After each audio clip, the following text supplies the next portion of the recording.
سلام شطوراتي الحلوين. طبعا انتوا عارفين ان انا نزلت لكم قبل كده الحبة الحمراء، ازاي تعمليها مشروب سخن كده في الشتاء، او حب الرشاد.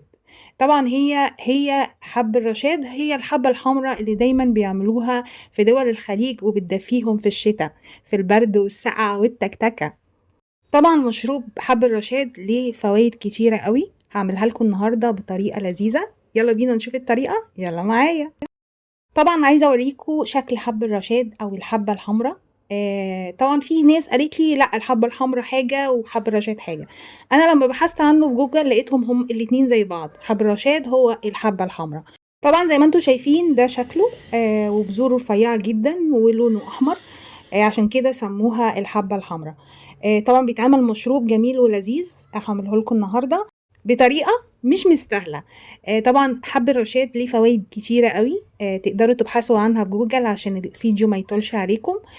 طبعا هنا في طبق او في كوباية بحط معلقتين صغيرين ممسوحين من حب الرشاد. ما تكتريش كتير عشان ما يوجعش معدتك، لان هو بينفش ومن فوائده ان هو بيطلع كمان مادة جيلاتينية زي بذور الشيا كده، او بذور الكتان. شايفين بدأت البذور تطلع. طبعا انا بحط له حوالي كوباية مية سخنة، وده بيكون شكله بعد حوالي 10 دقايق، بيطلع المادة الجيلاتينية اللي جواه. طبعا بعد كده في طريقة المشروب بحط في حلة او كسرولة لتر لبن ومعلقتين كبار كاستر، وممكن تستبدليهم بنشا ونص معلقة صغيرة كركم لو بتحبيه، يعني بتحبي طعمه، وهو بيديله قيمة غذائية حلوة قوي. كمان بحط كام فص حبهان اللي هو الهيل، وممكن تحطي عود قرفة، ممكن تحطي قرنفل حسب النكهات اللي تحبيها. بحط كمان الحب الرشاد اللي كنت عاملاه قبل كده مع كوباية مية،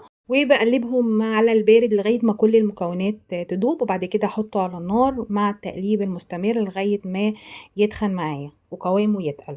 عايزة اقول لكم ان حب الرشاد فيه مادة جيلاتينية تعتبر كولاجين طبيعي نباتي، هي زي كوارع كده، جميلة جدا للعظم وهشاشة العظام. وكمان اي ست والدة بيبقى جميل جدا ليها ان هو بينظف الرحم بعد الولادة. طبعا ده كل دي جزء من الفوائد بتاعته. طبعا ليه اثار جانبيه، اللي عنده القولون يا ريت ما يشربهوش لانه بينفخ المعده.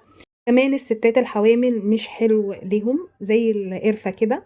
في حاجات كتيرة قوي لو زادت عن حدها بتتقلب لضدها، خصوصا الوصفات زي العرقسوس كده لما بنعمله في ناس بتضرها وفي ناس بتحبه وما بيحصلهاش اي حاجة منه.